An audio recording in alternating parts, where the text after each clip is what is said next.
here last week. We were here, sorry about last week, but we didn't want anybody to get stranded on the island with the flood. Last week it was blowing over 50 just from the anemometer on the top of the roof. So we postponed. So this will be week one. We're going to push everything back.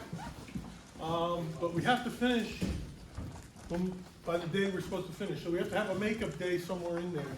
So I got to figure out, or we have to figure out as a group what day would be best to, in the next 5 weeks, to put in a makeup day. It could be a weekend, it could be another day during the week. But we are here for the next 5 Wednesdays, plus whatever day we decide to have a makeup.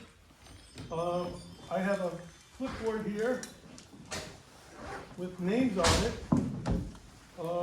Just make sure your name is on the list. And a couple of people are missing information because their skippers signed them up.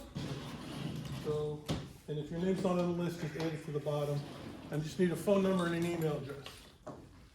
Welcome to the New to Racing seminar. This is the 3rd year in a row we've been offering this. The first year we had about 30 people. Last year we had 60 people.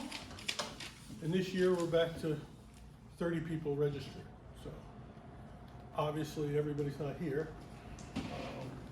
which is par for the course, as usual. But we will be here every Wednesday between now and May 10th, I think is the last day. And then we'll have a makeup day, like I said. Everybody get a copy of the syllabus I sent? 4 times. That outline? 4 times. No, you only got that once. You got other things. Every time I sent an email today, I said, I got to add something else. So I sent an email to the class, and then I sent an email. Then I sent an email to the whole club in case anybody else was on the fence about registering and they wanted to come. And then I sent a text, and then I sent another email. So, sorry about that, but it's the way it is. My mind's getting old. Today, week one, we're going to talk about basically how to prepare yourself, your crew, and your boat. It's one of the most important things because getting off to a good start and putting the demons out of your way by preparing your boat and your crew make for a much better season. Week two is starting. We'll talk all about starting sequence. We'll talk about how to have a good start, how not to have a bad start, which is probably one of the most important topics that we're going to talk about. Because that's what everybody's afraid of when they're new to racing, starting. I'm not on the starting line. I'm afraid to get up there and mix it up with the other boats. You know, when advanced people are starting, if you go to a major regatta and everything, boats are inches apart. And it's okay. I know that skipper knows what he's doing, makes me feel better, lets me do more. Right? If I don't know you, I don't know how you're going to react. So that's harder for me as an experienced person. So that's what we'll deal with that next week. And then the following week, week 3, we're going to do upwind and the windward mark. Week 4, we're going to do downwind and the downwind mark. Week 5, we're going to do rules, how they apply, what to look for in sailing instructions, what to look for in an NOR, and we probably won't finish that topic on week 5. So the beginning of week 6, we'll finish up whatever rules stuff we didn't get to. Week 6, after we finish up the rules in week 6, we're going to talk about protest. We're not going to talk about how to run a protest. We're going to talk about how to be in a protest, how to fill out the form, how to react when someone protests you. So that's the final week. And that's also a good thing. most of the time I get people that haven't registered for the course, they come to the last one because they're interested in that. If you want to learn how to run a protest, that's a total different class. That would take, 3 or 4 hours on its own. But we're not here to learn that. We're here to learn how to participate. All right, so any questions? I haven't done anything yet, so I hope not. All right, up here, I'm going to be asking some questions throughout the night. If you answer the question right, you get to pick a prize. Okay? Being a fleet captain, I ended up with a box of extra stuff, and that's where most of this came from. So we have a few extra prizes. And luckily I cleaned out my basement last week, so they all showed up. I said, I know what to do. All right.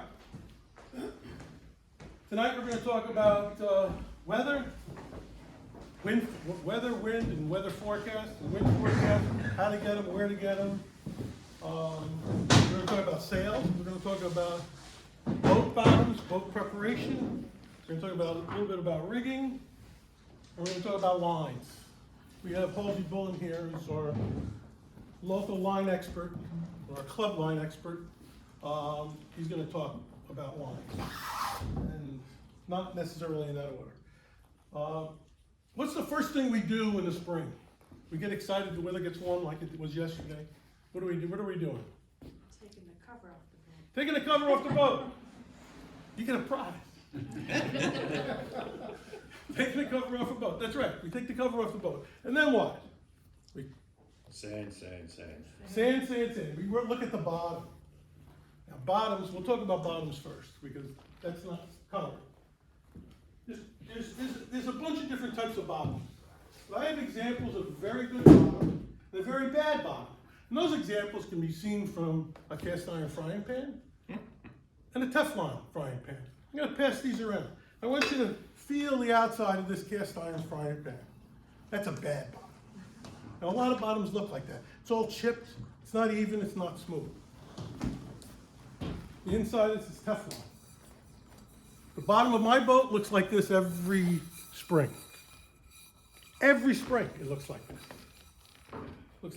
Feels like Teflon. So, pass those around. Why is that important? Friction.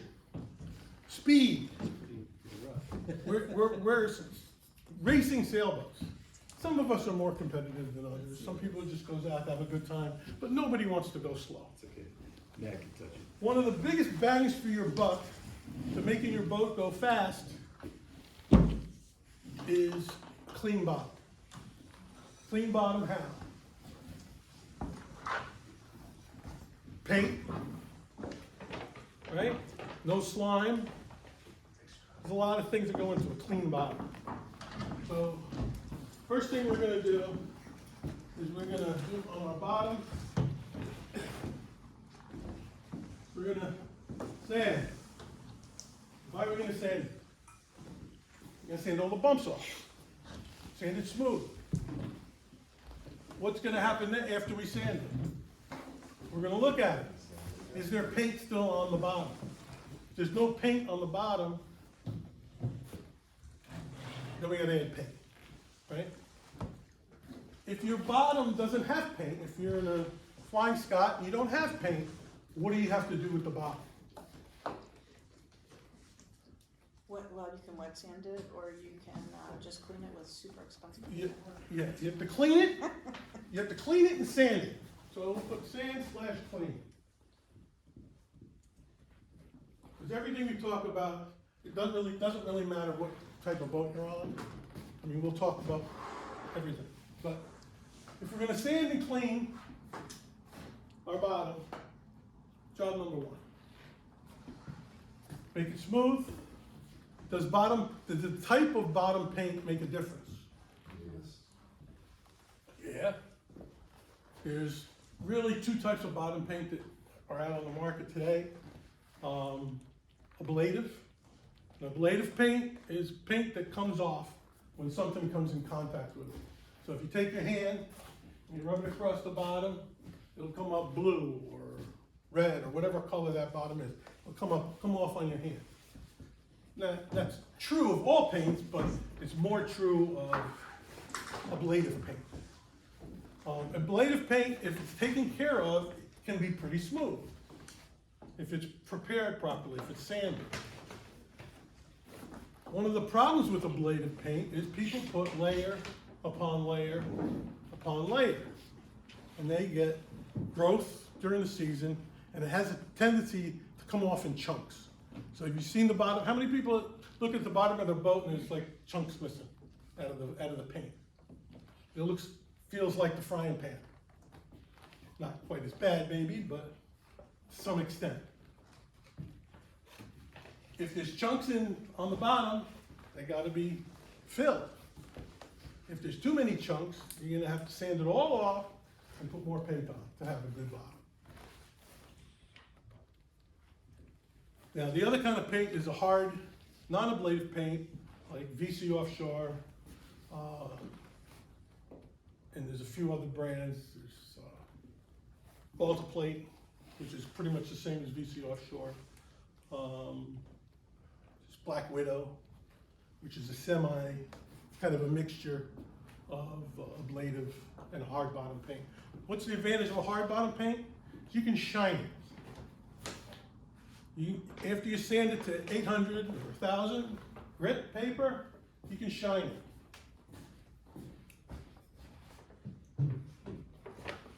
How do you shine it? You take some steel wool and you burnish it. You just keep rubbing it until you start to see reflections in it.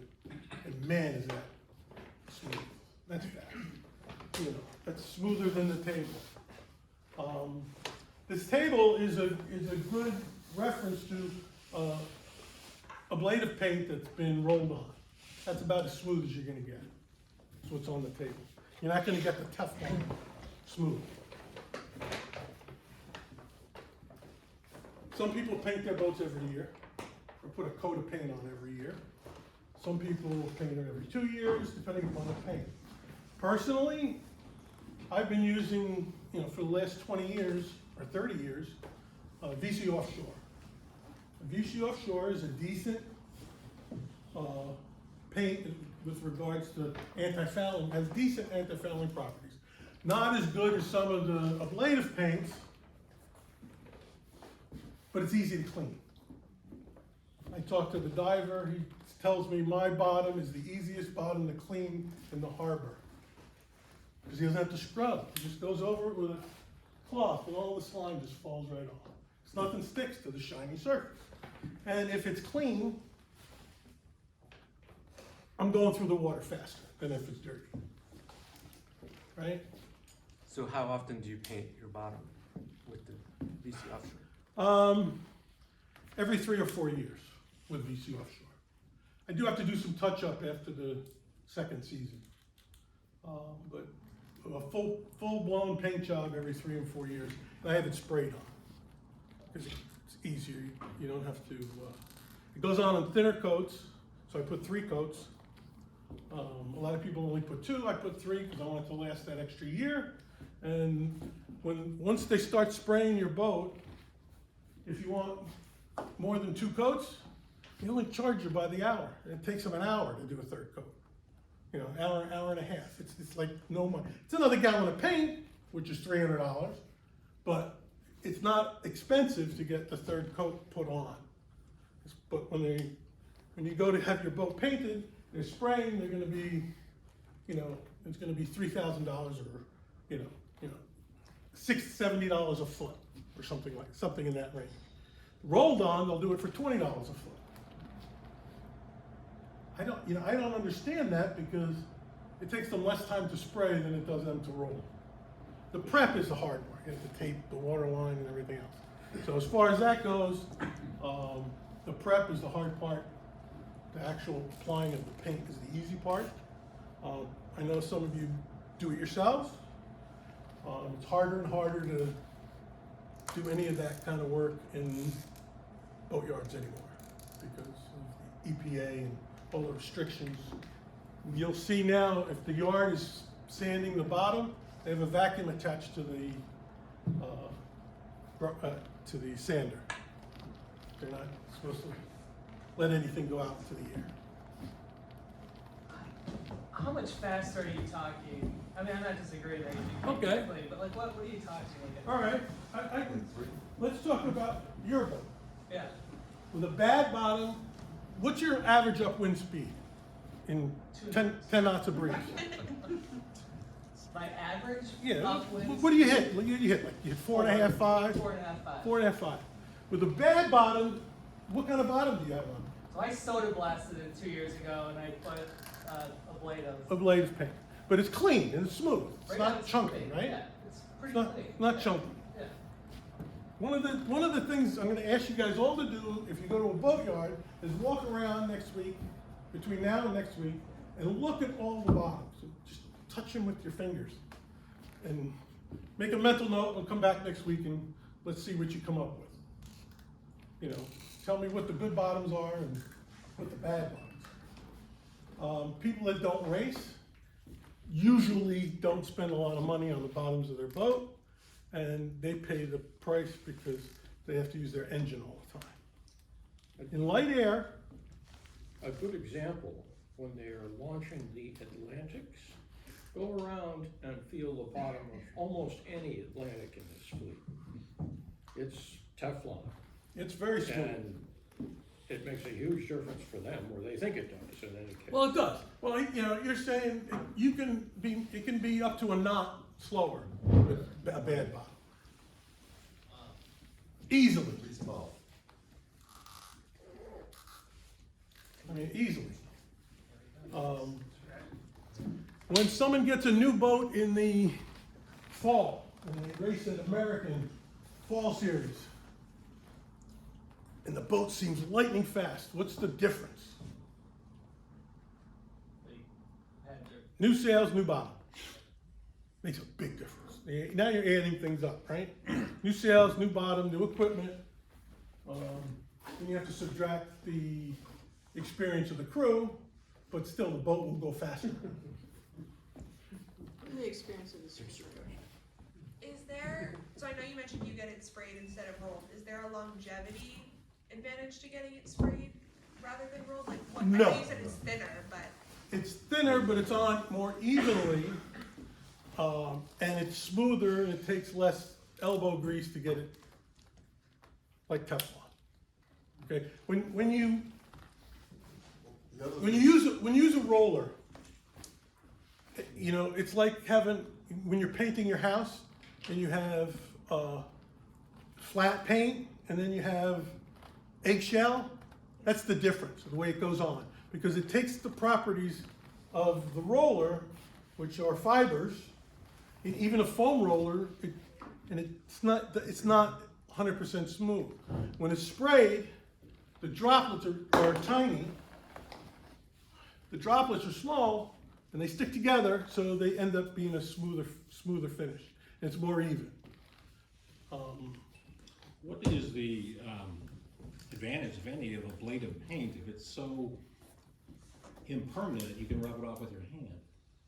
What's the advantage? Yeah, why would you put it on your boat if it comes off that easily? You know, that's a good question. You don't have to, It's what people have been doing for, you know, hundreds of years. you don't have to. It is better anti-fouling. It has much better anti-fouling, it's less expensive. Right. And you can probably get an ablative paint. I mean, I hit my ablative paint with 800 grit and got it probably 80% of what a bolted plate bottom would look like. Yeah. But it's a whole lot less expensive for the It's a lot less expensive, number one. That's And correct. it's cheaper. Number and it's- two, it has better anti-fouling properties. So if you don't clean the bottom of your boat all season, and you have a hard paint and an anti-fouling paint, you're gonna have a lot more trouble with the hard paint. One of the things I gotta tell you about for the hard paint is you have to hire a diver. It's more expense, right? You have to hire a diver, you know, in the spring, and in the spring, you can get away with it every other week until the middle of June, and then you have to do it weekly, because stuff builds up. But divers love the hard bottom paints because it's, you know, if you're getting your bottom cleaned every week, it comes right off. But that's really the drawback, is you really need, there's more of a need to get someone to clean the bottom. But people who don't have A&F, that have ablative paint, still need to get their bottoms clean. I know, Marcus, you clean your own bottom. I got BC offshore, You have but I VCO clean, you cleaned it before, right, when you had ablative paint? yeah, I've gone back and forth, but Yeah, last year I did half the time myself, half the time the diver.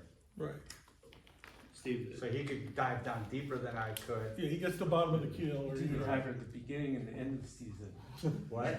You should do the diver at the beginning and the end of the season. Give yourself when it's warm. You can do Well, it's that. warm, right? Well, it's warm at You the do end that. of the season. Yeah. Sure. I know divers like it better if you do it every week. Why? They make more money, let's cross but this it's building. not as, if you call a diver on an interim basis, once a month, once every 3 weeks or 2 weeks, it's gonna charge you more, because it's gonna take them a lot longer to clean the boat. He won't give you that weekly, you pay less per foot if you do it weekly, because it takes them less time. And I figure if I dive every other week, then I keep an eye on the diver. And he doesn't do like the prop, so I'll hit that and any spots he might miss, cause they can Right. go through kinda quickly. That's true. Okay, One Steve, question, what about brushing it on? brushing, Yeah. you mean roller or just a brush? Brushing. A brush. lot of brush strokes. Yeah. You get streaks from the brush. It'll take you forever to get it smooth. You'll sand most of it off. You can roll and tip if you know what you're doing, I don't know, I've been doing it for 20 years. Yeah. and that You will can do smooth it. it out. But like I said, you're putting more paint on per coat, but then you have to sand, to get that same smooth finish, you're gonna have to do a lot more sanding. Now, if you don't care about the smooth finish, that's okay too. But I'm telling you right now, the biggest dollar advantage, if you wanna put money somewhere, put it in the bottom. Steve, the grid should be 800? I Eight. didn't go that, I You went can on go to, 600. you can go to 6, 8, depending, you know. How's said it, how you feel 1,000, about but, it? I mean, that's, And you know, and the other thing is, people like, when they sand a new bottom, a lot of muscle. No, no muscle. Just rub it lightly. If you do it right, you know, and if you do, I mean, you can't just go to 800 and start 800. You start at 320, 400, 500, 600. Then you can go to 800, and then some people go to 1,000, and other people use steel wool, Bronze a wool. fine bronze wool. Is it important to sand with a block? Well, what's, it's easier. all right, here's your bottom, here's your block. Not great. For like fairing or no? You make more, you don't sand evenly if you use a block, because you got a flat on a curved surface, right? So I've always found it better just to use, if I'm gonna use a block, it's gonna be a smaller block. And do you sand or polish your VC or equivalent paint every year? Or Every year. even, Even between years, you do a nice light sanding, does two things. Makes it smooth, takes off dirt, or three things. Makes it a little smoother, it takes off some dirt, and it reactivates the anaphyllin. Because you get a fresh layer. And you don't sand hard, you sand light sanding, just very light. Some people like wet sanding. You're sanding too much paint off in your wet sanding. I think you're better off just nice light layer. Okay, that's the bottoms. What else do we have to do to get our boat ready? Rigging. Steve, can I just add one small thing there for Go ahead. anybody that's gonna suddenly run out and buy VC offshore? You can't put VC offshore over an existing ablative No. paint, so just be aware if you're gonna, That's a good point. if you're gonna change it, you're in for a whole lot of sanding.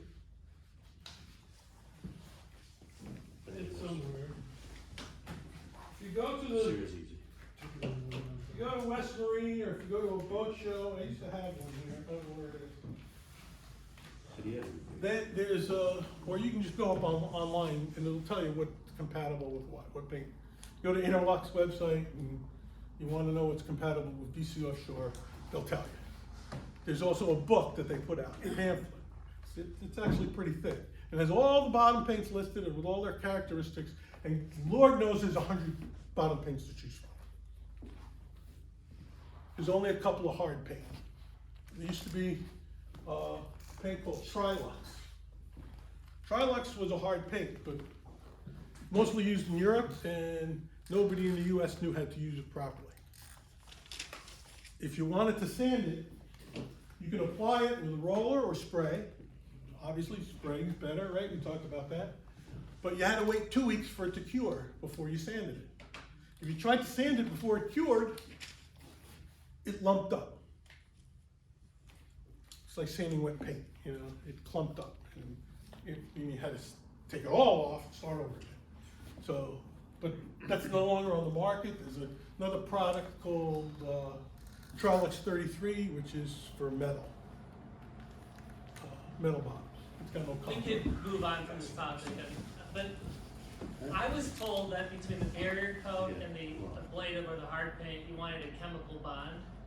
So you wanted that last coat of barrier to be like, touch it with your finger, like your finger, and it won't have paint on your fingertip, but it'll be the fingerprint, and then you put your first coat. If you are sanding it all the way down and you're putting barrier coat on, yes, that's true. If you're just putting, if you're putting another layer of the same thing on, we just go over the bottom. You know how we do it with 600 lightly? Well, we do it with 80 grit.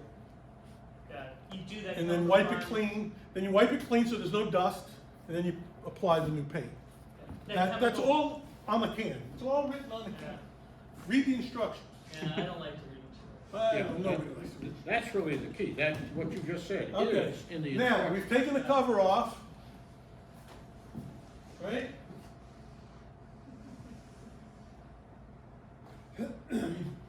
Taking care of the bottom. What's next? Put your mast up. Mast up.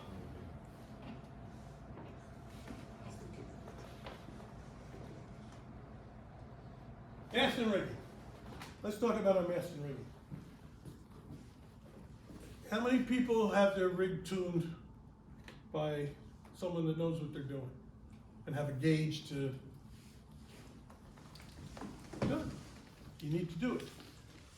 I've stepped on boats when the rigging was so loose that I've stepped off them. Rigging's loose, what happens? The rig shakes. The rig shakes, wears out all the fittings attaching the rig to the boat, and the rig will fail, or the stays will fail, right? So we have to check our rigging, make sure it's tuned properly. What does tuning do for us?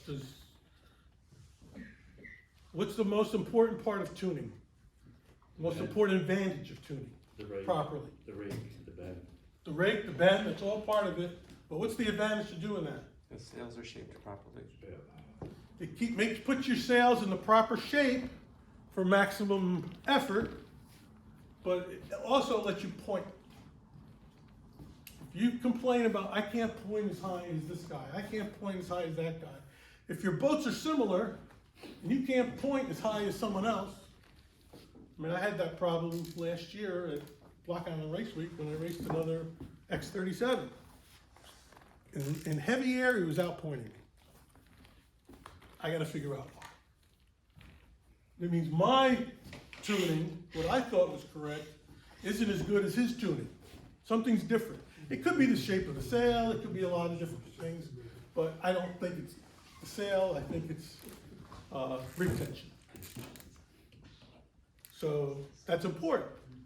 If, you know, I'm talking about just a regular middle of the road racing person that wants to compete either spinnaker or non-spinnaker. Good bottom, check. Your mast and rigging is right, check. Okay, I'm going faster. If I'm doing a half a knot better because my bottom's clean and better than the next guy, if my mast is tuned, am I gonna get another half a knot? Yeah, I might, but maybe I'll point 3 degrees higher. What does 3 degrees mean? Well, 3 degrees means this. He's going this way for half an hour, and you're going this way for half an hour. You're traveling less distance. Advantage, faster. Faster, may not be faster through the water, but you're gonna be getting to the mark faster, right? Or the finish line faster, because you can point higher. What's the other advantage of pointing higher? And we'll talk about this in 2 weeks.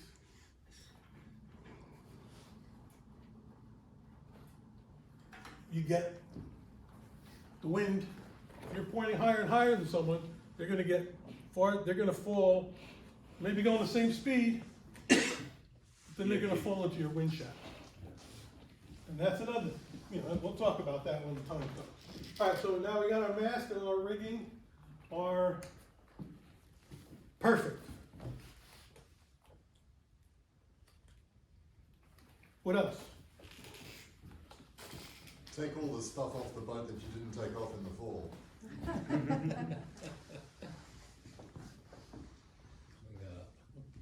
Remove junk. Take the 1,000 pounds out of the boat, it's tripped in. It'd be hard to take 1,000 pounds out of a boat, even the most cluttered pounds, but 150, 200 pounds in the wrong place is not uncommon. Now, do we keep our 45-pound claw anchor hanging on the bow? Do you keep your 10-pound anchor hanging on the bow? On the back? On the bow? On the bow, no. No. Where do you put it? In the middle near the mast. Exactly. It's where your anchor should be, in the middle of your boat by the keel, or by the mast. Shouldn't be hanging off the bow. Now, it's just another thing that we can check off, right? All these little things add up. And you wonder why some people, you got the same 5 or 6 people always at the top of the fleet all the time, because they do all these things. It's not because they're any smarter than you. Well, in your case, maybe, but. You have Julie. Always, You have Julie to make up for it. Always my case. But anyway, I'm usually going the wrong direction. well, that's part of the smart thing. We're not. Right. We'll talk about that later. It's not the anchor. Not the end. All right, we're going to remove the junk. And this, Does that mean me? maybe, Depends where you sit. clean. We wax the outside, make it shiny. And we're going to get into why in a few minutes. We're going to clean the inside before we put stuff on it. Because at the end of the season, we take everything off, right? We don't let stuff sit there and mildew in the closet, right? Empty closets don't mildew. Closets that are full of junk mildew very easily. People don't realize that. Because there's no air circulation. So clean, clean, clean, clean. Nobody wants to sail on a dirty boat. Nobody wants to sail on a boat that's not shiny and sparkly. A lot of us people spend a lot of time and effort keeping our boats clean and shiny. And it's a pride thing for me. I like to be proud of the stuff that I take care of and that it's done right. Like you would your lawn. You like a nice green lawn? Well, maybe you don't. Maybe you don't care about that. You like a nice clean house? Or maybe you don't. But when you're inviting people, you're trying to get crew, clean. If you're sailing by yourself, or with your significant other, or nobody else, you can be as dirty as you want, no one's gonna care, as long as that other person doesn't care. But if you want people to come back, you invite them on your boat on a Wednesday, and they were good, you want them to come back the next week, you got a better shot at it if the stuff is clean and shiny, inside and out. Does that make sense? What do you guys say when you see a dirty Flying Scot float into the harbor? You think it's gonna be slow. They're probably slow. They look slow, right? They look slow. What else? I don't know, maybe it's under mast and rigging, but like check your, like, the beddings of key things like turning blocks and, Correct. Well, when you start to clean stuff, you start to see stuff. And that's the other important part. You see if there's a crack somewhere, or maybe something's wearing out. If you're cleaning it, you can see that it's worn. Some people just onto their boat every year, and we all know who those people are, and guess where they finish? Those are the same people that are saying, I don't know, I don't ever get a trophy, I never get a glass on a Wednesday night. Well, we know why. I know why. The best sailor in the world with a bad, poorly prepared boat is not gonna win. Dennis Conner will not win in a boat that's poorly taken care of. Well, he probably won't win any boat now, but in his prime, he wouldn't win on a boat that wasn't taken care of. He wouldn't go on a boat that wasn't taken care of. Right? All right, what else do we have to do in the spring? Your sails better be in one piece. Your sails better be in one piece. Sails.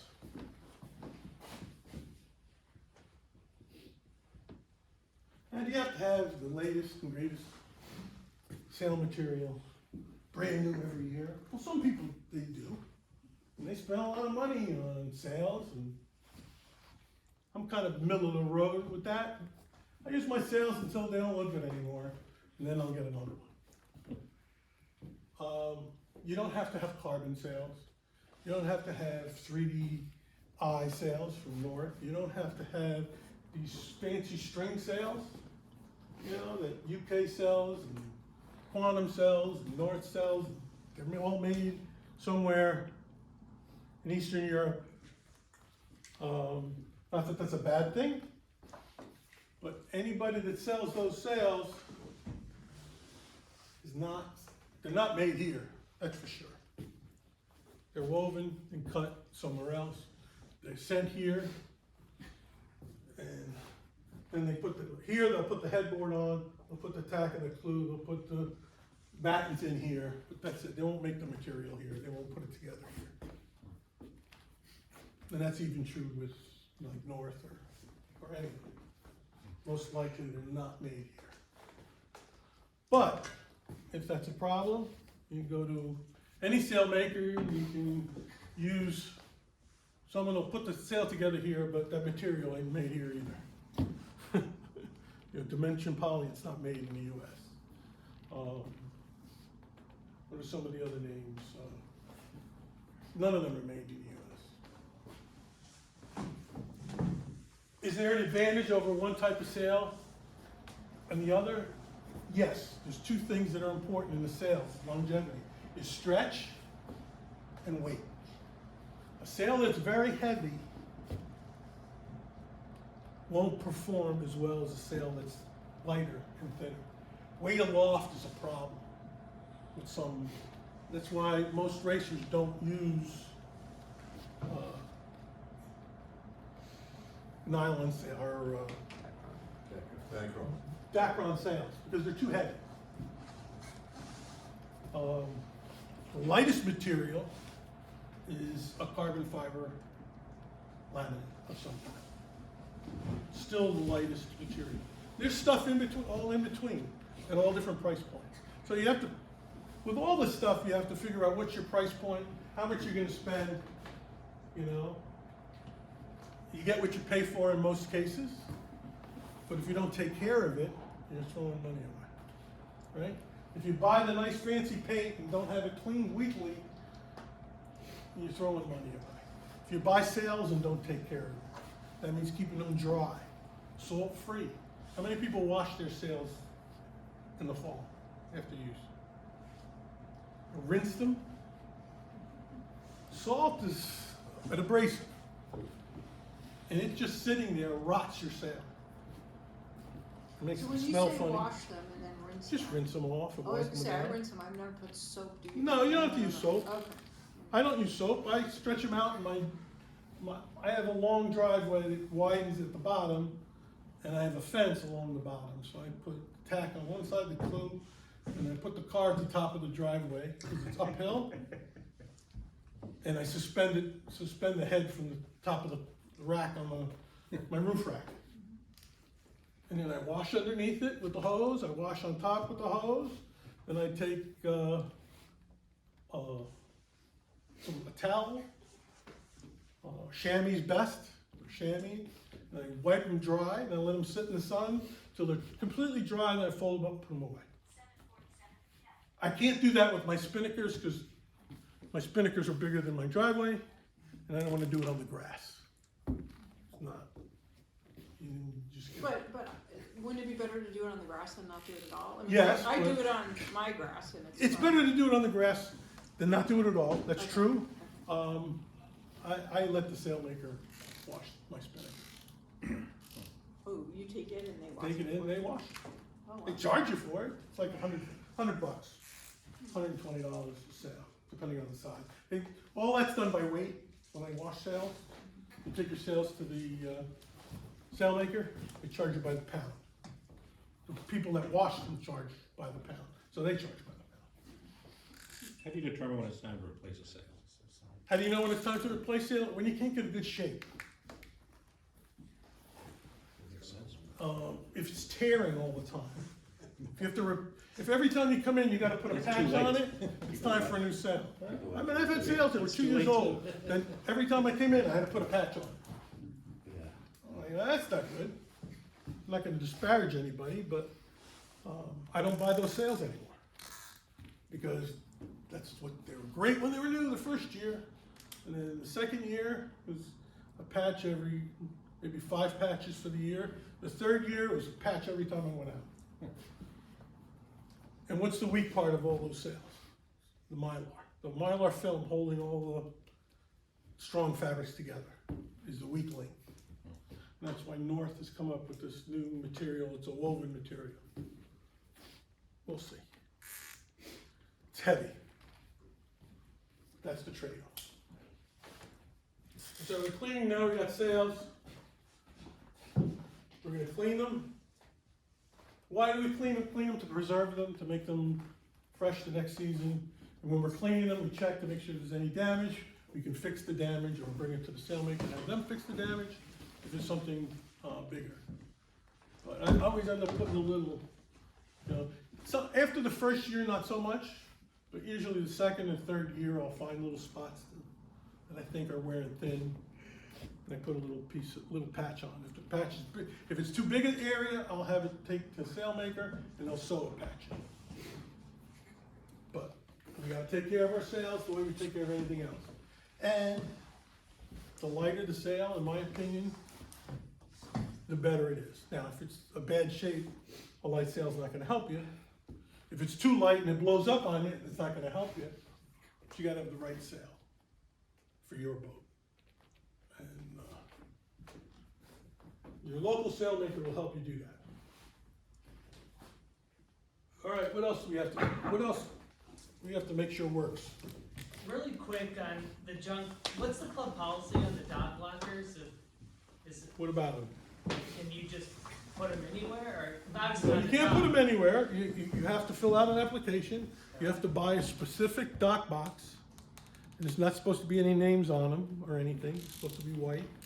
The specific size, which is the West Marine has the small, deep dock box or something like that. But, if you need help figuring out which one it is, let me know. Got it. I'll let you know. And then you have to pay for it like you do pay for a spot to put your boat. It's a revenue stream for the club.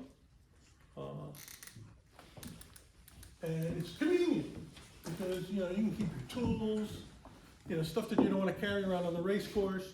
Your cruising sail, maybe I have a cruising jib that I don't wanna keep on the boat when I'm racing, it's too heavy, it's Dakar, right?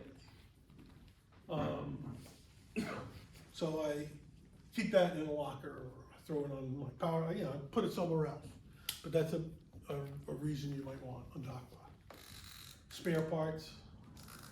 You don't wanna keep running, if you live an hour away, if you forget your screwdriver, or you forget a set of wrenches, or you forget, your cleaning supplies and you wanna clean the boat, you gotta go an hour, or you have to go buy another one. So the dock box helps out with that. But that's another story. What else do we have to do on the boat? We're clean, we got sails, we got mast and rigging. What else is there to take care of? Take care of the engine. The engine. So is the engine serviced annually, and by whom? You do it yourself? Are you doing it right? You doing it by the book? You got no problem. It doesn't matter who does it, as long as it gets done. You know, changing oil is changing oil. Changing filters is changing filters.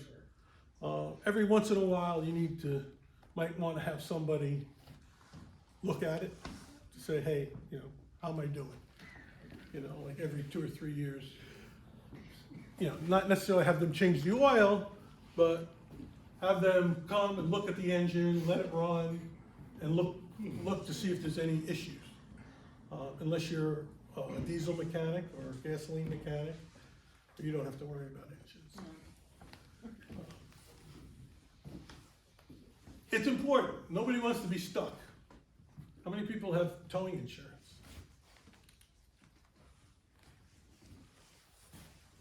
How many people use their towing insurance? Use it all the time. Things happen. You know, we had a fuel gauge that kept reading full, 3/4, full, 3/4. It was empty. Ran out of fuel. Who did I call? I didn't call Ghostbusters, but I did call Towboat US, and they came and picked me up and brought me to the dock. Snagged the oyster net. Or an oyster. Marcus was on my boat. We were bringing it up to Brantford to get some repairs done in the middle of the summer. We came out of the channel, and all of a sudden, it felt like we hit something. And the engine stopped. An oyster bag had come loose. It was floating just below the surface and got trapped in my prop. Leaving. The good thing is it really didn't cost me anything because we were on our way to get the boat pulled to do some repairs. So thank God there was enough breeze. We put up the sails. It wasn't easy putting up sails. Not into the wind. But that's another story. When we brought it up to Brantford, they pulled the boat, then we saw what the problem was. I figured we'd wrap something around the prop, but I didn't know what. And then we found it was an oyster bag.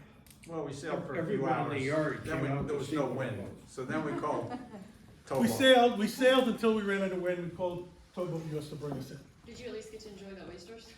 No, there were no oysters in the bag. It was an empty bag, unfortunately. Unfortunately, it was an empty bag.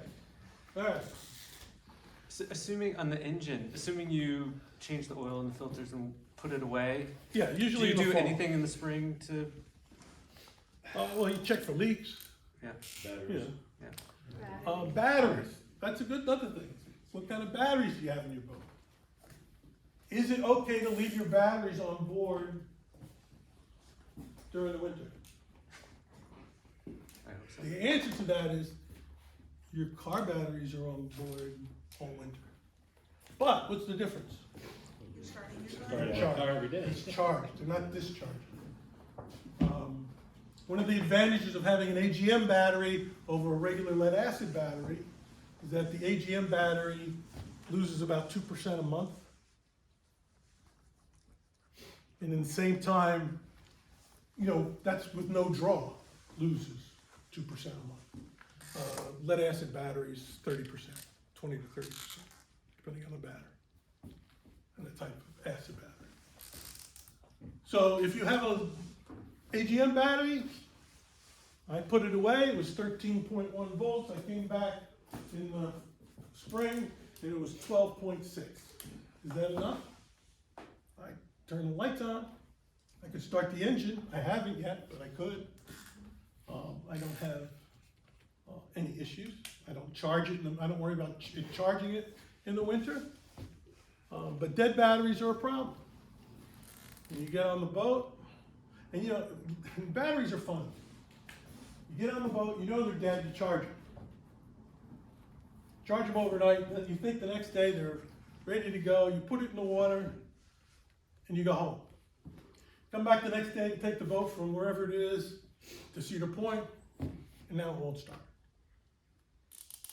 But that's the definition of a lead acid, bad lead acid battery. Not that they're all bad, and if it's a good battery, it won't have a problem. But that's what happens. They charge, and then the charge just disappears on one crank. So your battery type is important.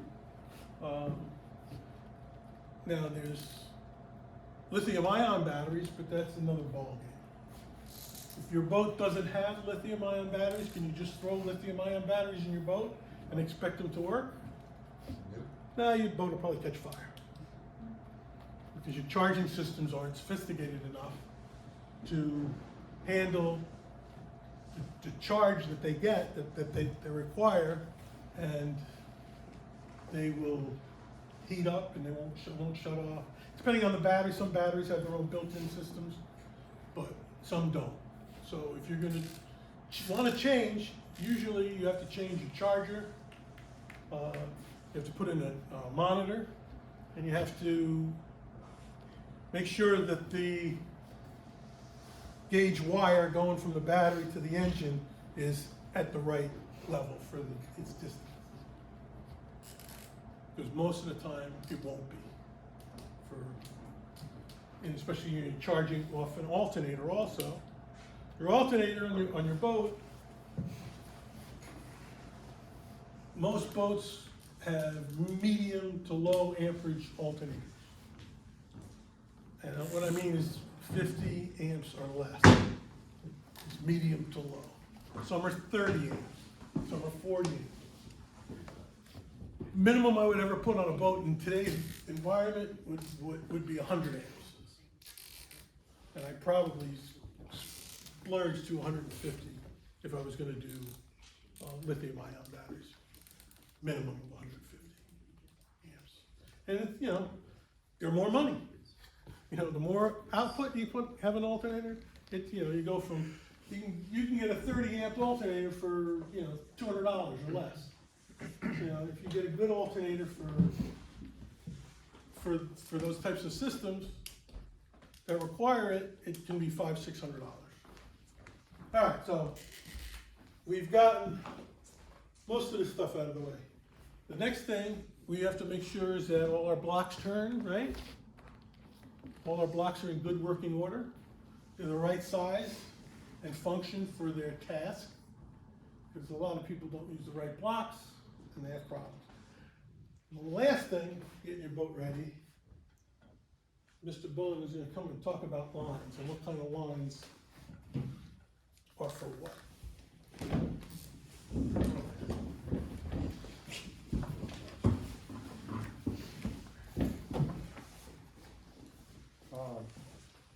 I'll pass around kind of what I'm gonna say, so we'll cover it later. But just to give you some idea of what I have. I have two examples, mostly it's thoughts of what to do and perhaps what not to do. Very brief history. Ropes have been around since there's a boat they found at the pyramid of Cheops. It's 4,000 years old or something like that. You had a rope you could recognize. They used to be, until the previous century, they were all natural fibers, various kinds of things. They were all twisted in such a way they were spun into yarns and then twisted into a 3-strand rope. Oh, sorry. Various materials. They worked. Strong and thick enough. If they weren't strong enough, you made them thicker and thicker. But they would wear out, they would mildew, they would rot out, and the inventions of the 20th century have made them obsolete. If you happen to have a manila rope on your boat, you can frame it as an interesting artifact, but please don't use it. Synthetic fibers have replaced them. All of them have this pattern. There's a liquid, chemist and some experiment to get the right liquid. It's extruded into fibers. The fibers are spun into yarns. They are twisted or braided into rope. So they're actually treated like the old natural fibers. And some of them are rayon, nylon, polyester, which is also called dacron, polypropylene, which floats, nice ski rope, high density, ultra high density polyethylene. That's Dyneema or Spectrum. And that's the one that's largely taken over. And there's a couple of other more sophisticated ropes that I haven't mentioned here that have some of these characteristics. Why? They're stronger. They're not as subject to mildew or rot, but if you can work at it, you can get it to mildew. And they have various qualities, some of which make them good for one thing and not good for another. What qualities? The key qualities, there are others, but the keys are strength.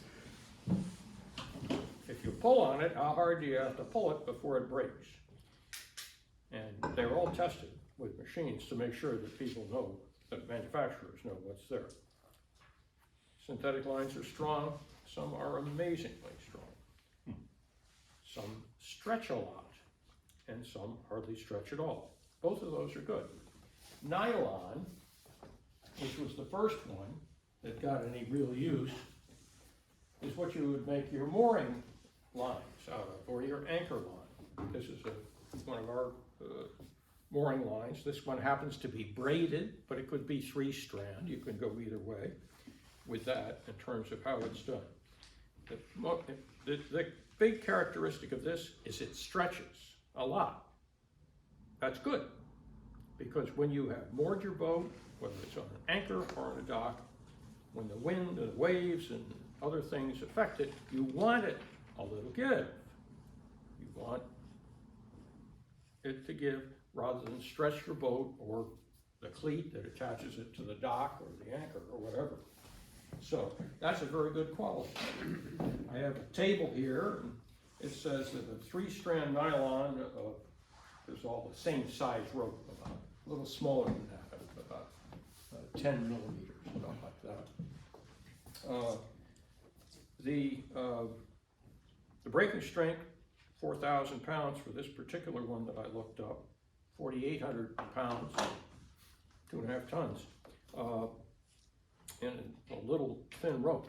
This is twice as strong as that because it's thicker. This is about 5/8 instead of 3/8. And stresses, some of them 6%, some of them 12%. Very good quality in a mooring line. Very bad quality in running rigging that's attached to or controlling your rigs. There you want to use something better. What is the reason you wouldn't use a jib sheet or a halyard to tie your boat up? Yeah, because as we talk about it, they don't stretch. It doesn't stretch. And that means they can pull out, they can jerk a cleat out, they can trap the boat in a bad situation. There was a guy here, along on the sound, he's not here anymore. He had a Beneteau 36.7, which is a good sized boat, and he decided to tie his boat up during a hurricane with his old halyard. When he came back to the boat, his winches were attached to the halyard. Not his winches, but his cleats were attached to the halyard, but the cleats were no longer attached to the boat. So the constant tug and no stretch pulled the cleats right out of the boat. Was that a good idea? Yeah. You want a stretchy line. Just like anchor rope, you want stretchy because it's, you don't want a sudden stop.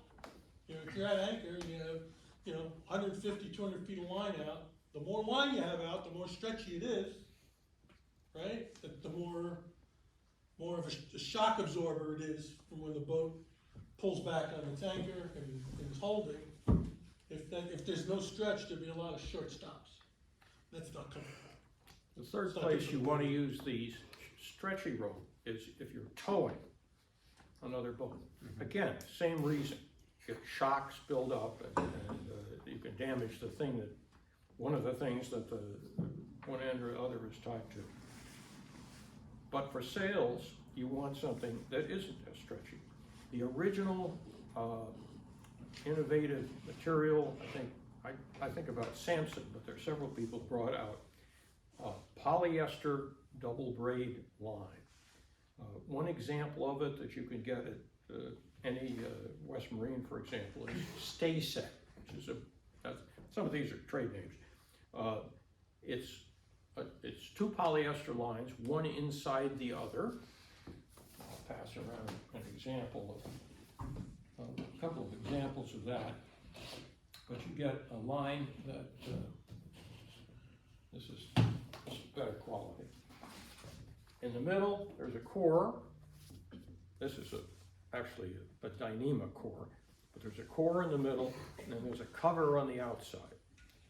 And polyester, they're really the same thing, and for Dyneema, they're different. So what I've got here is the core, the double braid line, and a splice-like thing that you use when you want to strip the cover off of the line. You could do it in a certain way and taper it down so it still runs through the block. Now this is one of the Dyneema lines. So you can take a look at and see kind of both ends of it. That's one that I cut out that wasn't working. Polyester is good. It's the polyester double braid. It's about the same as the nylon in strength, 5,100 pounds for this stuff. And the stretch is much less, 2.8% instead of 6 or 12%, which is good, but not really that good. If you have a halyard on a 40-foot mast, by the time you take it down from the top of the block back to a cleat, say 50 feet long, so there's 50 feet that can stretch. If it stretches to the max, that Stay Set line can stretch 2.8%, as I said. That's 16 inches. That's kind of a big stretch. If you haven't tightened it at all, and a puff came, you might have it just sitting there with almost no tension. And it's like you took the sails out, 16 inches. That's exactly what you do not want to have when a puff hits. When a puff hits, the worst thing you can have is that your sail gets looser, more expansive, more draggy, and the like. It's the opposite. You want it tighter, not looser. So stretch, which works so nicely in anchor lines, is no good for sails. People dealt with the polyester double braid because it was better than the nylon, but they were very pleased to see more sophisticated line, high density polyethylene get developed. One of the advantages of newer lines today is that the newer lines are stronger and less stretchy, so you might have needed a 12 millimeter line for a jib sheet 25 years ago. Well, today you don't. You only need, an 8 or a 10. And your basic reason for that is because you have to be able to grip it. You probably actually need less. Because the newer lines are stronger. You can use a less diameter.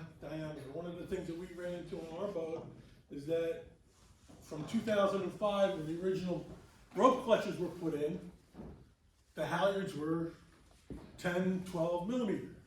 Well, now I don't need that size of halyard.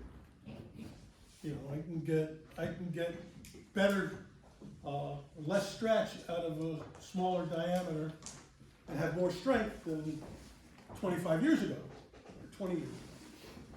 So all the clutches have the wrong cams in them. So when I start to replace lines, they start to slip because I'm not buying a 12 millimeter or 10 millimeter. I'm buying an 8. So those are the things you have to keep in mind. As it gets stronger, the people who make Dyneema, that's a Dutch company, so Dyneema is a word that I guess feels good if you're Dutch. It doesn't feel good to me, but there it is. They got better and better at it. They have numbers that they attach to the line that tell you. By the way, you can't tell one of these lines from the other by looking at it. I can't. I've been working with them for a while. You have to get a label on the line and keep track of it, put your own thing on it so that you know that this is a Dyneema this and Dyneema that. I can tell polyester from Dyneema, but I can't tell one Dyneema from the next. 75 is a number on some Dyneema thing. That was state of the art 10 years ago. And it cuts the stretch down to 1%, much better than 2.8%. And there is a new Dyneema that doesn't have a number that's used, for example, in New England Rope's new Viper line that they introduced last year.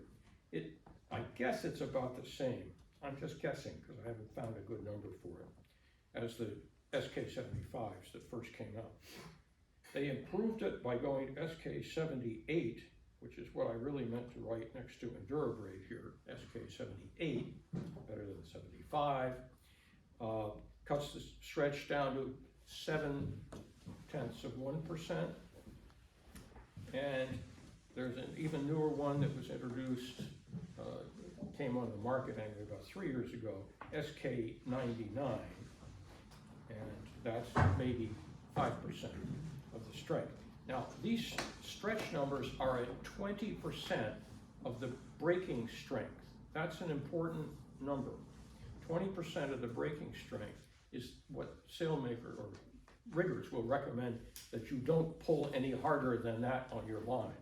It increases, it will stretch more. If loaded more, it might break, you never want, and it weakens the line if you go over it. So another one of the characteristics of these fancy high-tech lines is when you get them and they're new, they stretch more than 2.2%.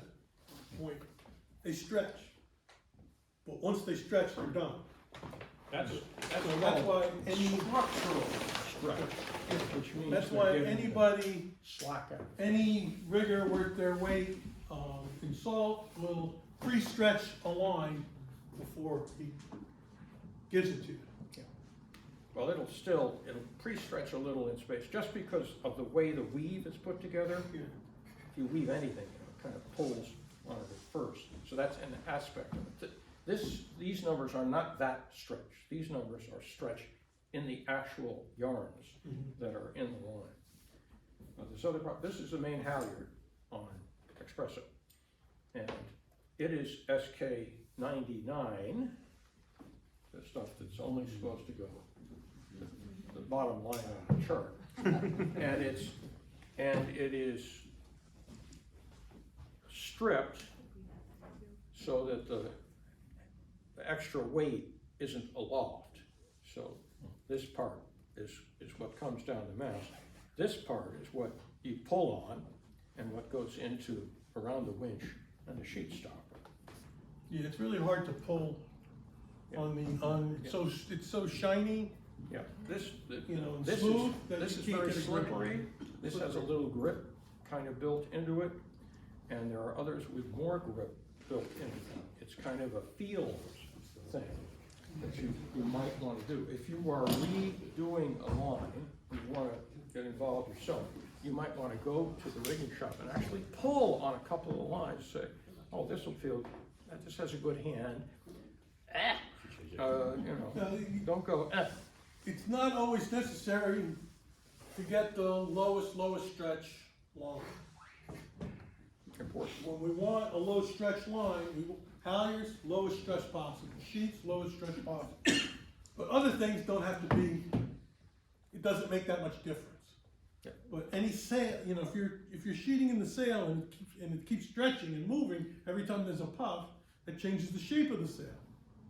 And then it's not right, and therefore you're not going to go as fast as you Okay. can. So There's reasons for all. you also consider, as Steve mentioned, If it's a thinner line than what your boat was originally set up for, does it hold in the sheet stoppers? Does it go through the blocks? Does it line up correctly on the blocks? Those are factors not from the new line, but from the change in diameter of the line. And that can affect things as well. So all of that's to be considered. If you do have old sheet stoppers that were set up for 12 millimeter line, 1/2 inch line, that's enough to lift a small Navy ship or something like that. These ropes are amazingly strong. You may want to change them or just change the cams in them. You can do that. If you can take the sheet stopper apart, you can buy a smaller cam optimized for smaller lines, more expensive. The other thing is the expense. The ropes at the bottom are 5 times less stretchy. They cost about 5 times as much. Funny how that happens. So that's the factor. A couple more things on line. You can splice it like I did here. Here's one. You can have a splice terminating the line, and that can go through a shackle or be attached permanently to a sail or something like that. Or you can tie it off with a bowline, which you're going to do sometimes anyway. What's the difference? This is a little smoother, looks cool, and flows through things that you may want to do it, and the bowline doesn't. The other difference, this weakens the line strength by 50%. The breaking strength is 50% lower if it's done this way. When you untie it, you don't lose that permanently by tying it up, but you start to lose it permanently. The fibers don't like being bent inside the knot, so the weakness would be inside the knot itself? Yes. The stresses of the bowline or any other knot, it's a very tight turn, and that stresses the strength members, which in this rope is the whole rope. The strength members, and it weakens them, and that, I'm told, is the cause of this phenomenon. 50%, big difference. So I favor the splice. And here are some of each. You can pass around. Well, he's passing that around. I'm gonna pass this one around the other way. If your lines look like this at the end, Yeah, that would be bad. probably not good lines. Certainly not. If they're dirty, rotted, and don't look pretty, they're probably not good lines. These are from the discard pile. I walked the dock here, and I'm Did I like, show- oh my did I God, I pass can't this believe it. Yeah. Well, 2 years ago, Is that you spliced it there? Your friends. With the changes? Yeah. I bought them new lines. I mean, they The paid way me you back, do this is you. and I put them on their boat, Actually because slide their lines were so bad. this much of I this line didn't give them a choice. in here, buried I'm not saying that, in this. but if your lines are worn out, they don't work Tied properly. together and There's tapering and some other things involved. I can talk for hours about splicing, but I will not. Rope care. I think it's important, Steve mentioned this earlier, to wash, just as he was talking about washing the sails, wash the ropes, wash your lines. I do this formally every year. If it's been in salt water, it's got salt in it. Salt crystallizes. You don't want that. It's not just salt that's in it. Out there, that water, there's other stuff in that water too. So wash them and get it out. So how do you wash them? You soak them in a bucket with soap, Well, you rinse first them, you what can, do you do? if you want the salt out, you just have to rinse them. And that will pretty much get the salt out. And then you put them up and you dry it. And I do that, for example, with spinnaker sheets, which always seem to get into the water somehow, almost every time. And if you wash it like that, your crew will like you more, because they will not be handling roof. Even dock lines, they're on your boat all year. They collect salt, like you wouldn't believe.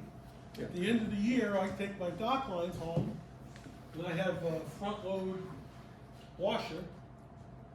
I put it on gentle cycle, just a tiny bit of soap. Just let it run. Take them out. I have a question. Yeah, I actually do the same, before your question. I wouldn't put them in To finish this a thought. machine that agitates I back take- and forth. I took this and all the other lines on the boat and hand washed them in a sink with just a little bit of hand soap, and then rinsed and rinsed. And first time you do it with almost every rope, the water is black. And I continue through gray until Until clear. almost clear, which takes like 3 or 4 hours. What? You know, You can bring it to my house and do it. all this using my care soap if you wish. will lengthen the life of a line, a sail, your boat tremendously. Do you guys take your lines down every year and Yeah. send a Yeah, messenger? yeah. This, And any line that we have a keep up for messenger the up there cover, now instead of We this. put an old halyard.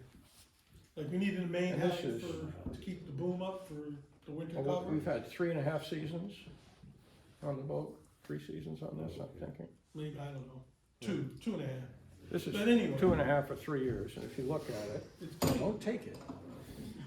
You'll find that it's almost like new, almost, Keep it out of the sun, keep it out of the sun. yeah. So, On average, how often are you replacing your lines? Is it just by need, or do you have like kind of a if schedule? you treat them like this, almost every line can run 5 years or so. Yeah, our primary spinnaker halyard, we get, 4 or 5 years out of. The secondary one, the one we never use, you get 10 years out of it, because it's never under load, doesn't get anywhere. As long as you keep it clean, we clean it every year like the rest of them. Yeah, it depends on the roll. The Jib sheets take the most beating, on our boats anyway, so they may not last as long. I mean, one other tip for increasing the longevity of them is when you order them, make them just a little bit longer so you can end them. So like That's the a good main idea. sheet, for example, which, is always going through the block pretty much at the same place. You've got 50 feet of tail sitting in the cockpit that does nothing. So Yeah. put the splice in the other end and You can end for end them, or you can even shorten You them. can trim If they're long enough, you can shorten them a little, Yeah. and that puts the wear points at a different point all along the line. And I've done that several times. So those are things. I just wanted to ask about the nylon lines. I find that people often neglect that they lose their stretch and they don't stretch anymore and continue to use them, and so they've lost the property that is beneficial in them. You see these old nylon Yeah, if you lines have that an are old shrunk and line that are no without- longer have the, Yeah, old anchor line is like the worst. yeah. People have anchor Yeah, lines for that's right. 20 years. And they're dangerous, because if they don't stretch, they don't do those qualities that you If said. your that you anchor line's originally more than wanted. 10 years old, Yeah. don't trust your life with it.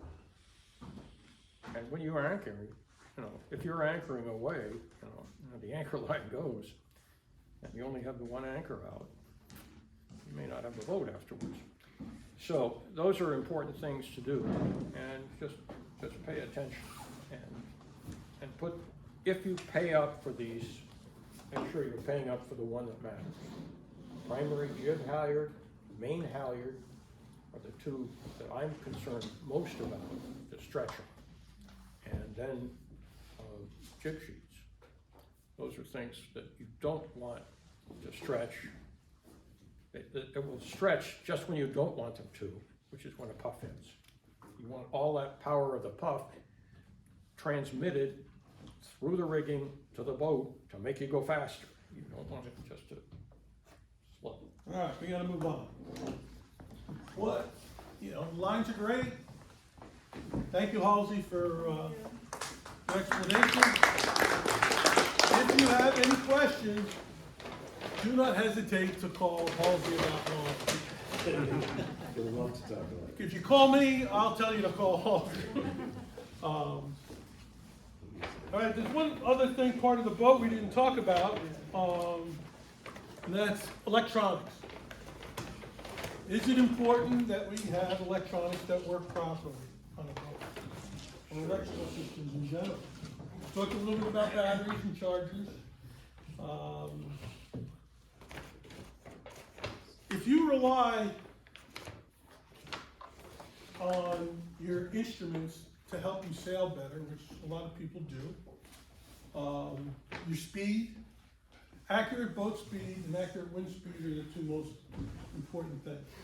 What does that tell you? What is accurate wind speed? Knowing that, what does that help you with? Knowing how fast you should be going. Knowing how fast you should be going? What about knowing what sail to put up? Do I put up the number 1, the number 2? I mean, if you have a small dinghy, it doesn't matter and you don't have those instruments anyway. But for those that do have it, those are the two most important things that need to work properly. Your speed through the water and the wind. Because if you're not going as fast as you think you should be going, if your speed through the water is 4 knots and you think you should be going 5 knots, what do you gotta do? Something. Something. That's exactly right, you gotta do something. Calibrate the instruments, make Those things. Even the best sailors will look at some of these things and say, hey, it's a reminder, I'm not doing something right, let's get it right. And look at the main, say, okay, make an adjustment. Maybe he'll look at the jib or the jib car. But how many people move their jib cars depending upon the wind strength? I hope everybody. Yeah. I hope everybody. There's no boat made, unless it's a sunfish, which doesn't have a jib car or a laser, that is good no matter what the wind strength is. All right? So we have to make adjustments. We have to be able to make adjustments. Some boats have adjustable under load. Some boats you have to move the pin, tack, and then move the pin and tack. You know, you might have to do it in between tacks, but you can do it. And you should do it. What other electronics are important? Radio. Radio, VHF radio. Is it working? Can people hear you? Do you test it? Do you talk to someone far away? Every spring, you should find someone that's not next to you to talk to on the radio. You know, make an arrangement with someone in a different, harbor, or if you're going out, or if I'm going out and I see Adrian going out, I say, Adrian, I'm gonna call you on the radio at 2:30. He'll say, okay, and we'll be at separate parts of the area, and we'll try to communicate. And if we can't communicate, we'll come back to the dock. Were you listening? Oh, I forgot to turn my radio on. But that's okay. I do that sometimes. No, I always have my radio on. Around here, I usually keep my radio on 73. Why? Because that's the club. That's the club channel. So if someone's calling the club for help and I'm out there, even in my powerboat, I can respond and help them out. Or if I need help, I don't have to fumble changing the station. I can just call That was 73. So it works both 78. ways. 78. Huh? Is it 78? 78. Sorry, 78. Good to know. You're right. You're also expected to monitor channel 16. Yeah. For That's emergency. not our rule, that's the law. So good working radio is important. The other thing that's important is what about GPS? It's important until you start going across the shoal over here and run aground because you didn't have the GPS on, or you weren't paying attention, most likely, or you didn't know. What about that guy last summer? Bought someone's boat in Saugatuck. It was a 40-foot powerboat. And the guy said, oh, it's high tide, you can go straight. Right? Because you don't have to do the little thing over here. Except for he got to the tip of our club here by the The shoal. well, the shoal is by the playground, and he just kept going. At high tide, he ran aground. At high tide. At low tide, there was no water within a mile of him. He wasn't looking at his chart, or he didn't have it on, or it wasn't working properly. So it's important to, you get your boat together, make sure all these things are operational, and if they're not operational, fix them.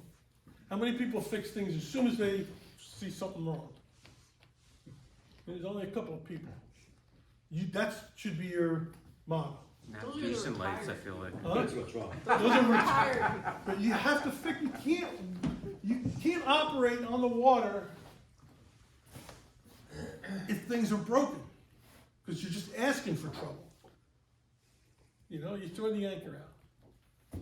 Hey Steve, the other piece on the charts is just zooming in and out, because you can have your chart on if it's not zoomed to the right level and That's you're true not too. aware. Well, that's of the operational, knowledge. that's Yeah. operational errors. I'm talking about physical Yep. working. We're talking about physically working, we're preparing, we're physically working. So this is one of the things in the spring that we gotta check is electronics. I feel like navigational lights are the things that always seem to not work when And you. the other thing is lights. The night. Are your lights working? Now, can you tell if you have a masthead light during the day? No, you gotta wait till it's dark. You can't see it during the day. Check all the safety So- stuff.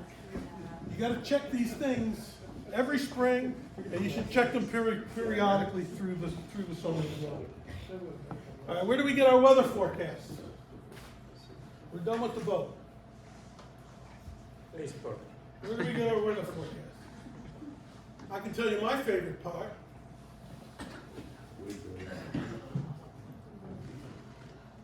Somebody don't wanna, come on, Windy. get rid of this black marker. Where do we get our weather forecast? My favorite weather forecast? Casey knows. The Weather Channel. The Weather Channel. The Weather Channel has hour by hour strength and direction. It's not 100%, nobody's 100%, but it's it's better than most, and people pay a lot of money for a lot of fancy weather forecasts. And you can do what you need over the weather, with the Weather Channel, and it comes on your iPhone. I don't know how That they. Weather Channel Premium. I pay the extra $2.99 or whatever it is, and I get an extra 14 days or an extra 10 days, and then I get, also when you pay extra, you get every 15 minutes for the next 3 or 4 hours. If the Weather Channel has that windy icon, Yeah, they're never wrong. It's always windy. it's always, that's have right, the little that's true. windy icon. It's the direction and strength that's more important, and they're not afraid to update it. Okay, they're not afraid to update it. And one of the things that makes it, you look at it at 1 o'clock, you're racing at 5 or 6. You look at it at 2 o'clock or 3 o'clock, it may be different. I guess those rowing kids didn't use it. Rowing club. The didn't rowing use it. club people didn't use the Weather Channel, I guarantee it, because they would have saw that coming. It's scary. They would have saw it coming. But there's other web places. There's Commander Weather, there's Weather Underground, there's a dozen places. And most of the apps are free. For the basic versions of these things are free, but sometimes I found it much better to pay the $2.99 or $7.99. I don't even know how much it is, but it's once a year and I don't care. It gives me more information. So make sure you check the Weather Channel or check the weather before you do anything with your boat. Look at the next few hours. Look beyond that, because sometimes fronts come faster or slower. So if there's a storm coming at midnight and you're going out at 6, look, because maybe it's coming a little bit faster than that. It may come in at 10. I got this stuff here. Try that. I don't know if it's anything in it. So now we know the weather. What does that tell us? What's the next thing we have to deal with before we go out, forge ahead? Crew? Do we need crew? Tide, but that's part of it. You don't wanna go up the river at high tide and then be stuck there, because low tide came. But what does the weather tell you what you're gonna do? What's gonna tell you what you're gonna wear? What clothes are you gonna bring? Are you prepared? Is your crew prepared? I had a guy, I met him at the Y. He said he was interested in sailboat racing. He's a fit guy. I said, okay, he came. He didn't really know a lot. He said he sailed when he was young, he was a kid, now he's in his late 20s. But he comes in, shorts and t-shirt. That's great. No foul weather gear. No sunglasses, no sunscreen, no gloves. All right, I hooked him up the first time. It rained, I had a spare set of foul weather gear on the boat. Second time, he got the sunscreen and the sunglasses and the gloves, but he didn't buy the foul weather gear. I lent it to him again. The third time it rained, I told him this is the last time. Buy your own gear. The fourth time it came, I wouldn't give it to him. I said, you want them? $250. Cash, up front. Surprised he came. Did he crew the next week? Yeah. He went and bought himself a pair of foul. He talked me into lending him one more time. A week after, he came with his own foul weather gear. You didn't pay him enough. You will pay any money if you're cold and wet. Am I wrong? You will pay. I give you $1,000 if you lend me your foul weather gear. Because I'm cold and wet. And we're not going back for 2 more hours or 3 more hours. Check So- your life jackets, that's the other thing. Life jackets are different. There's legal requirements. Right? What's the legal requirement? Type. Gotta have a. One that goes around your neck, the orange one. They come in a bag of 5 for $14.99. Do they work? Yeah. Are they comfortable? No. People should have their own life jackets if they crew regularly. You, as a skipper or a boat owner, are responsible to have a certified Coast Guard life jacket for every person on the boat. I tell my crew that they come regularly, they should have an inflatable. Because why do I insist on an inflatable? Because they'll wear them in any weather.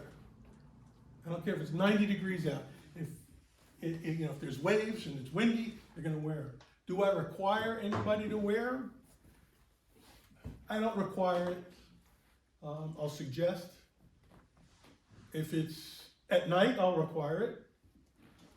We do night races, so we have jack lines and harnesses and tethers, and everybody at night, when the sun goes down, has to be clipped in or they can't come on deck. And if you don't come on deck when it's your turn, you don't get asked back. Does Right? the race committee ever require it? I remember being out. They once. have, the juniors, they required, for a few years, they were requiring them to wear their life jackets at the start of every race. Because they wanted to make sure everybody Flag had for one, it, I think. The orange right? color? There is a flag that goes up that says you must wear a life jacket. That's part of the US sailing rules. They do on small boats, not big boats. Do we at the club, do we have any? They'll put up a flag if it's required, right? I think it's very rare. Rare. To put it up, and I Yeah, hate I've to seen even it say once. this, I heard there was like something related to liability when you do that or whatever, but, I don't know, I wear my life jacket, whether it's 100 degrees or Yeah. whether it's. But you have something every that's single comfortable. time. Yeah, You have to have something, and that's the important thing, have something that you will wear. Spend $200, $300, it's worth your life. Don't cheap out. Now, I'm not saying you should buy 10 life jackets for your 10 crew, that's an individual choice. Some people do. I have extras, because I have stuff that I don't really like. It's functional, but it wasn't as comfortable as I wanted, so I bought a different one. Those are on the boat, so if someone wants to borrow it, that's fine. But you should have your own jacket ready And it should be your jacket, because your size is different than your size. So it should be adjusted, so if you have to put it on in a hurry. I fell off the The other boat. thing too, they have pockets, so you can put your whistle and you'll know Yeah. where your whistle is. If you're on somebody else's life jacket, You don't know anything. no idea if the whistle's That's right. there or not there. You can also put like your tools in there if you have some kind of like things you're, whatever. Your small boat, you have some kind of Leatherman or something always available, you can put that in the pocket, Or right? if you wanna have a knife in there or, Or a knife something or like, something. or whatever. So I think there's a lot to be said for having your own jacket with your own tools and everything you need. And you should have your name on it, because sometimes these jackets look alike. If you have your name on it, no one will walk off with it. I'm not saying on purpose, I'm saying no one will think it's theirs, because your name on it. You also It's wanna like, blow it it's up like, every year. it's like summer camp as a kid. Put your name on your gear, Put your name on your gear. because you may take it Alright, off, so leave it around the boat, and if there's 10 people on the boat, the weather's gonna tell us, it's a pain. let's get back to the topic, the weather's gonna tell us what clothes we need for the day, for the week. Maybe if we're going on a longer cruise, it'll tell us what we need, right? Is it always right? No. Should you always be prepared? Yes. What are the minimums people should bring with them when they're crewing on your boat? Gloves, Gloves, life jacket. life jacket, Enough water for themselves. Yeah, their own water. water bottle. Why? Yeah, I think that's a skipper responsibility too, we Yeah. we tried to do that bring your own water bottle thing. Didn't really work. Nobody drank anything. And then COVID hit, and so I said, keep your water bottles at home. You get a fresh new bottle. I'll put up with it, I don't want anybody to get sick, right? So water bottles or water, you should have it available to your crew, water, right? What else? A few other things. Proper footwear. Sunscreen, hat. Footwear. Okay, you get a prize. What would you like? It's like a coffee cup? A bowler cup, or whatever these things are called? That All looks, CPYC. that looks good for wine. This looks good for wine, all right. And there's a bottle of wine up there too. Yeah, no, that's punishable by death. Taking that one. Footwear, open-toed shoes, bad. Flip-flops, bad. Bare feet, bad. On a little boat, you can get away with it because you're not moving around as much. But on a, 30-foot boat or a 35-foot boat, you got all kinds of things to stub your toes on. And my theory is don't bleed on my deck. I don't want to clean it up. And that's true. I don't want you to bleed on my deck, and I don't want to clean it up. Not because I want to be a jerk, I just don't want that to happen. I don't want you to get hurt. So I insist on the right footwear, and you want non-deck, non-marking deck shoes, right? So you gotta make sure your crew is dressed properly, that they have foul weather jacket and pants. Some people like to wear shorts in the winter, and that's fine. You still need a pair of pants. Because cold and wet is different than just cold. What else do we need? Hat, sunglasses. Watch. Hat. I don't like wearing hats on a boat because there's too many things you can hit your head on. And if I'm constantly looking up at the sails and the top, the Windex and all that kind of stuff, when I'm driving the boat, the hat disappears. Glasses. It's a pain in the ass, so I don't wear a hat usually. It depends on the temperature. Sunglasses. If it's Depends on the temperature. cold- If it's cold, I wear a cap. I won't Got to wear a hat, a watch cap. Sunglasses. Racing watch. Yeah.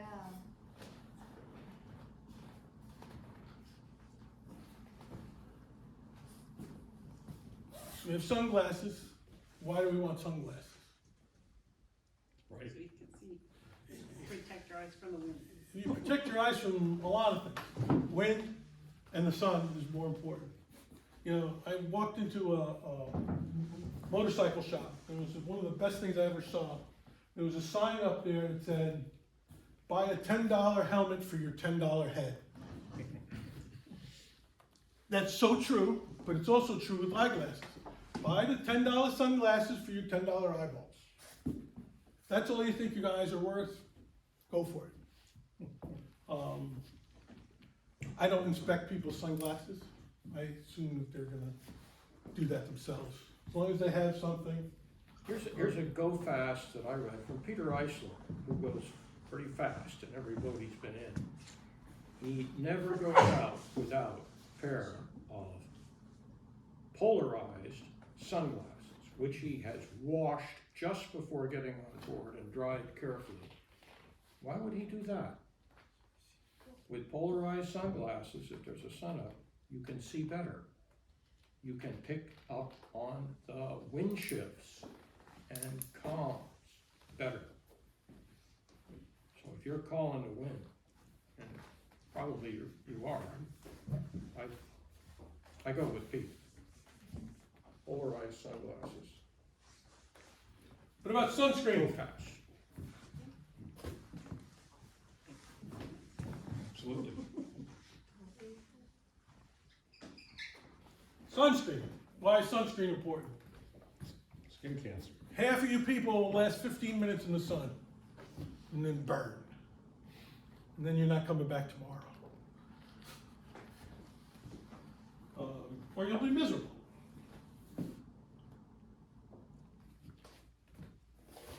So those are the things that you need to bring or have your crew bring with you. I don't want to say it's a short list, but it's not a big long list. Most of it's common sense. How do you get crew?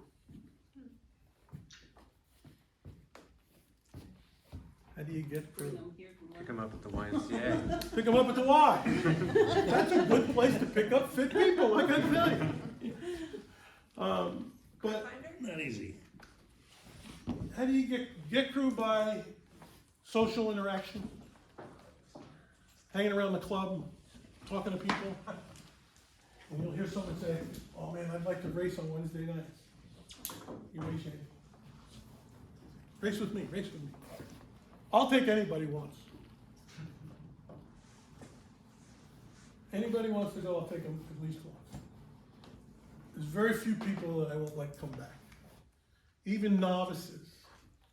If one of the things that's important for a novice crew is that they pay attention and that they listen to direction and they follow direction. If they do those three things, they can come back, they can learn, and next week I know they'll be better, and the week after they'll be better. But if they don't pay attention, they don't listen to direction or follow direction, they're more of a hazard than a help, right? So as a skipper, you have to discern those few things by talking to them. And if they pass that test, you give them a try. How else is Crew Finder apps all over the place? We have one on the website. I'm not sure how up to date it is, but I'm sure it'll be up to date by the time the club opens in a couple of weeks. A lot of the regattas have a crew finder on the sign-up pages. That's right. So you can go and check out those names if people are looking to get on boats. A lot of regattas have Crew Finder page. If you go to yacht scoring, if you blocking on a race week, you can go to Crew Finder. And a lot of people pick up people like that. I tend not to have people I haven't sailed with before at a major event. Because they have no practice, they don't know me, I don't know them. You know, when I have a spinnaker trimmer, when he first started trimming my spinnaker, we had a lot of dialogue going back and forth. Every year the dialogue gets less and less. Why? Because we understand each other. We're connected. At some level, we're connected. And I know when he's struggling, he knows when I'm struggling. And that's very important between the trimmer and the driver. They have to have constant communication. And the longer you're with a person, the less communication you need, but you should always have some communication. How do we, so getting crew, you got crew finder, walking around, talking to people, asking people, you know, you have any extras? You have any extras? I've walked the club, say, you got any extras tonight? You know, I'll go to Trevor Roach and he'll say, yeah, I got 9, I can use one less because it's light. I only have 6, I need the 7th. That's a way. Now, am I stealing his crew? No, I'm asking him first. If you know someone crews on a boat, don't just go to them. Go to the skipper. It's a lot more polite. Saying, hey, do you mind if so-and-so sails with me, if they're not sailing with you, or you have too many or something. You don't want to be the guy that steals crew. Everybody knows who they are. What else? What else with crew? How do you keep them? Junior sailing? Junior sailing is a good place to pick up crew. Take a junior sailor out. They're good sailors. They may not know big boats, but they're good sailors. They learn fast. What are some of the things we do to keep crew? Make sure they're having a good time. Make sure they're fun. Do skippers that yell a lot keep their crew? For very short periods of time. I'm going to say yes, they keep their crew for very short periods of time. If you're a screamer, knock it off. I mean, everybody's going to get wound up every now and then. That's not what I'm talking about. I'm talking about the guy that screams from the time you leave to the dock till the time you get back. Unfortunately, we don't have too many of those around here. Some people's voices carry further than others. If Halsey's screaming at the crew, no one's going to hear it. If I'm screaming at the crew, everybody's going to hear it. It's just the way my voice carries compared to someone else. We've talked about clean, right? Nobody wants to go on a boat that's not clean. Nobody will go back. If a boat's really filthy, they won't come back. Or they'll make excuses. They won't want to go below. You know, or, you know, if the boat looks like it's falling apart, you're not going to attract anybody. Cleanliness, shiny things attract people. Like keys, you know, a little baby with shiny keys attracts the baby, right? Cars. Jewelry attracts women, shiny. Some women. Some men too. Some, you know, some guys like go after people with good, nice jewelry on, and vice versa. Goes both ways. That's another thing. Throughout my career in sailing, I've been an instructor for more than 30 years in one way or another. As a U.S. sailing instructor, I instructed at the club level to make people competent to be skippers. And one of the things that bothers me more than anything is somebody bullying somebody else on a boat. And it happens all the time. Whether it's a woman's trying to grind the winch and somebody goes and pushes her out of the way and says, you're not strong enough. Well, teacher, everybody's strong enough to grind a winch. Now, some boats are more demanding than others, and you may not want to grind that winch, no matter who you are. But be polite to everybody. Treat everybody with dignity and respect, and they will come back. I know there's some boats that women won't get on because they're not tolerated. And you know, in my crew, some of the women are the best sailors. Find the women that are the best sailors, like Julie. Have her on my boat over half the guys I know. Why? She's pleasant to be around. She doesn't yell at me. She's wicked Unless I smart. don't deserve it.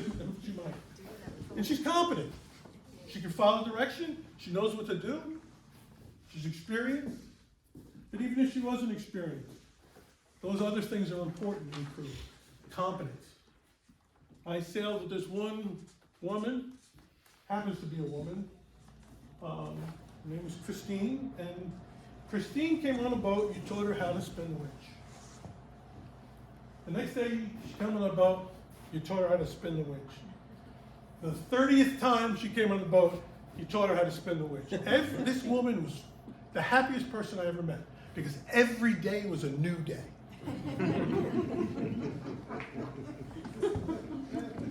And it has nothing to do with her being a woman. It's just the way she was. She's probably the most extreme person that I can think of that I've met that was like that. But I've known other people like that as well. They don't make great sailors. Where's my list? Stay on track. Being funny is one thing. Stay on track. How do you prepare your crew for the season? What do you do to prepare them? Or as crew, how do you prepare for the season? This class is one thing, right? Some people bring their crew, right? You brought somebody. Who else has brought their crew tonight? Over here. Last year we had 62 people in the class. 3 boats brought 6 people that were crew. None of them are here tonight. They had enough. And they came every week. There's things online you can do. You've seen, if you're a Cedar Point member, you've seen the emails go out about Dave Perry's stuff, or Dave Dellenbaugh's things. North Sales sends stuff to you every day. Every day I get, take a seminar from North Sales. Some of those things are good and worthwhile. Some are more expensive than others, but they're all worthwhile. And if your crew is new, the best thing you can do is train them. I was new. When I was 25, I was new. I didn't sail before I was 25. And the skipper said to me, you need to go to J-World. Does anybody know what J-World is? J-World Sailing School. It was started by J-Boats and franchised. And they would put you on a boat with people with similar skills, with an instructor, and you do it for 5 days. 4 days of instruction, and then they have a big regatta on the Friday. I failed it 4 times, so I had to do it 5 times. They put you with people they try to put you with people of your own ability, and then you switch places on the boat. Everybody gets to do everything. But that was invaluable to me as a new sailor, because I had a lot of catching up to do. And I went 5 times over probably the first 10 years I was racing. That was my education. And it was valuable. And I go, the owner of J-World Annapolis, I went 3 times there. No, I went twice to him. I went twice in Newport and once in Key West. You made holidays out of it. But it was good training. And it still exists, so you can send your crew. It's not cheap, but it's very effective. Effective for you and for crew. Seminars like this, like I said, and there's more advanced. We don't go into sail trim, because that's more advanced. We're going into process. We're sticking with process, because there's enough of that to fill our time. The other thing we can do to prepare our crew is talk to them. Do you leave them alone between September and May? How many people don't talk to their crew between September and May? Bad. All right, how do you know they're coming back? What are you going to do if they don't come back? I talk to my crew all year. We have a Christmas party. We sail through October. So I give them some time off, right? Because they're probably sick of me by that time. And then I'll have a holiday party. Then I'll have we had a meeting in January, and then we had a meeting last week. They didn't all come, but most of them came. Enough of them came to make a difference. I invited them all. So I'm keeping in touch with them to make sure that they come back. And they're pretty good. I want them to come back. It's hard to train new people. It's hard. Steve, when do you share your schedule? Hmm? Do you give them the schedule for the year so Yes, they know we now? just went over that last week. Okay, We sat down and said, okay, what are we doing? I put it up on my big TV, we put the schedule up. Said, okay, what are we doing? And we crossed things off, and we added things. Too many people couldn't make it, oh, nobody could make the one regatta. Okay, we won't do it. Because we're a team. Make them feel part of the process. Invite them to help you get your boat ready for the season. You don't have to do it all yourself. A lot of them will be happy to help you, especially if it's going to make the boat go faster. You know, I need people to help sand the bottom.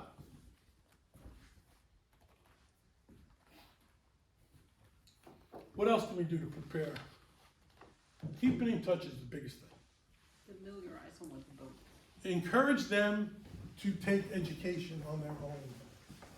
When there's a Dave Dellenbaugh sounds thing and you think they're right for it, send them an email. You should sign up for this. It's $50 or $60 or whatever it is. It's worth it. Take it yourself. How many people are enrolled in something? I did them all last year, so I didn't enroll in anything this year. It's enough. What about, we have one coming up in a couple of weeks, right? It's a local knowledge seminar. Saturday. I expect all of you people to sign up for that. Yep, Saturday. That's next Saturday or? This Saturday. This Saturday. It's Saturday. I'm here. I'll be here. there's online things too. I was actually late because I was in a Chelsea Freeze. Do you guys know Chelsea Freeze? She's a weather person, Sea Tactics, and she helped Cole Brower come in second in the global solo. But she's got weather courses for coastal, Bermuda prep, and general. So you can take lots of different types of courses. YouTube. Yep. How do I fly an asymmetrical? YouTube. Guess who shows up? Dave Dellenbaugh. There's great like YouTube videos for one design boats, like to do all Yeah. the moves, like through the All race the different, course. all different. YouTube. Big, big, big. Even how to take a winch apart. How to take a winch apart, YouTube. You want to know how to do anything, YouTube will tell you. How do I wash my sails? What should I do? All the stuff we're talking about today is available on YouTube. It's not as much fun, but it's available on YouTube. This will be available on YouTube.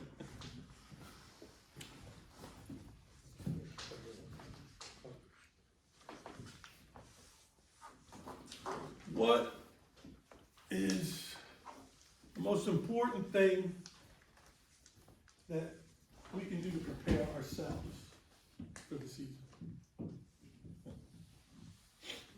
Well, there's 30 people signed up.